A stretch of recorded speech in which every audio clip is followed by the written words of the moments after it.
welcome to The Explainer. Today we're digging into a source that makes a pretty bold claim that a sunken warship in the Indian Ocean is actually a sign of a huge shift in India's foreign policy, a shift away from its famous independence and toward a brand new alliance.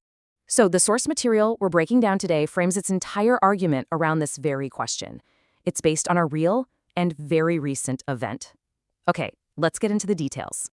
What the source really hammers home here is just how fast all this happened. I mean, on February 17th, this Iranian warship, the Iristina, is being welcomed as a guest at an Indian naval exercise. We're talking a hashtag Bridges of Friendship tweet from the Navy. But then, not even 3 weeks later, that same ship is at the bottom of the ocean. And the source points to this as the new official line, not our business. 87. According to the source, that's how many Iranian sailors were killed in this attack. It reports that while 32 crew members were rescued, 87 people lost their lives right there in the Indian Ocean. And this is where the source's claim gets really serious. It alleges that even though this ship had just been in a joint exercise with India and was attacked nearby, India's Navy didn't respond to the distress call. Instead, it was the Sri Lankan Navy that handled the entire rescue mission. The source even quotes Iran's ambassador to India, who apparently said they received zero communication from the Indian side. Nothing. Okay, so to really understand why this one incident is seen as such a big deal, the source zooms out to look at the bigger picture, the larger conflict this was all happening inside of, a war that was already seriously heating up. The picture the source paints here is of a full-blown escalating war. It talks about major bombing campaigns by the US and Israel inside Iran, and on the other side, Iranian missile strikes hitting US bases all across the Middle East. Heavy casualties were reported on both sides.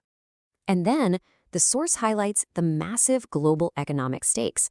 It emphasizes that Iran's retaliation wasn't just military, it was economic, shutting down the Strait of Hormuz.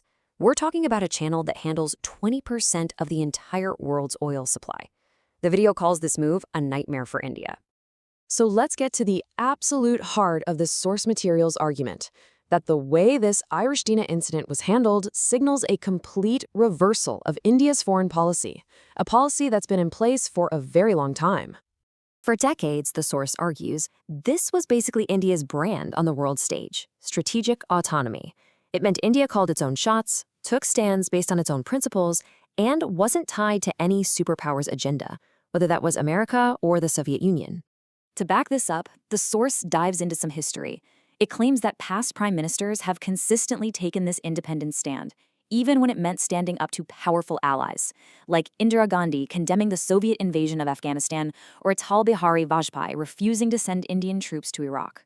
Now, the source presents the timing of all this as, well, deeply significant. It spotlights Prime Minister Modi's visit to Israel, where the relationship was upgraded to a special strategic partnership. Then, it claims, just 2 days after he left, the joint U.S.-Israeli military operation against Iran kicked off. The source even quotes an Israeli envoy who allegedly said the operational opportunity only opened up after that visit. So here it is. This is the crucial contrast the source wants you to see. It alleges that while India was quick to condemn Iran's missile strikes, it was completely silent on the U.S.-Israeli attacks, which the source claims caused way more casualties. It argues this is a clear shift from a balanced policy to one of alignment, and it points to a public thank you from Israel's prime minister as proof. Okay, so next, the source connects all this high-level geopolitical drama to what it claims are real, tangible consequences affecting ordinary people right now. First step, energy. The source says that over half, a whopping 55% of India's oil comes from the Middle East. With the Strait of Hormuz shut down, that critical supply line is now under serious threat, creating an immediate energy security problem for the entire country. And then there's the question of the country's buffer, its strategic oil reserves. The source highlights what it describes as conflicting government statements. It says that back in February, a minister claimed India had 74 days of reserves. But now, the source says the official number is down to just 25 days, which suggests a much more fragile situation. This is a key piece of evidence the source presents. It quotes a U.S. official who apparently said that America has given India permission to buy Russian oil for a short 30-day period. The video argues that for a sovereign nation to need permission from another country for its trade is, and these are its words, shameful and insulting. And the source claims this isn't just about politics, it's hitting your wallet. It points to a recent 60 rupee hike in the price of a cooking gas cylinder as a direct financial consequence of this whole crisis. So that brings us to the final section, which explores the alleged reasons for this policy shift, presenting claims that it attributes directly to opposition leaders. After laying out the what, the source moves to the central question, why? It stops just describing events and starts digging into motivations, asking why any government would make such a high-stakes pivot. And here, the source directly attributes a specific and pretty explosive theory to opposition figures. It puts forward their claim that this whole policy shift is tied to corruption charges against the Adani Group in the US, alleging that this is being used as leverage by the Trump administration. This quote from an opposition leader is used to really summarize the political accusation. The argument being presented is that by allegedly giving up its independent foreign policy, India is also giving up its ambition to be a global leader and is becoming a pawn in somebody else's game. So, the crucial takeaway here, as presented by the source, is that the sinking of the Iris Dina wasn't some isolated, sudden incident.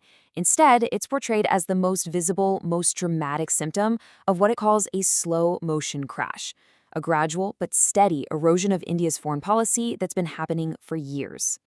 And the source leaves us with this one final, provocative thought. It pushes us to think beyond just the events of the last few weeks and to ask, if a country's foreign policy reflects its core values, what does this kind of alleged shift really say about a nation's identity and where it's going?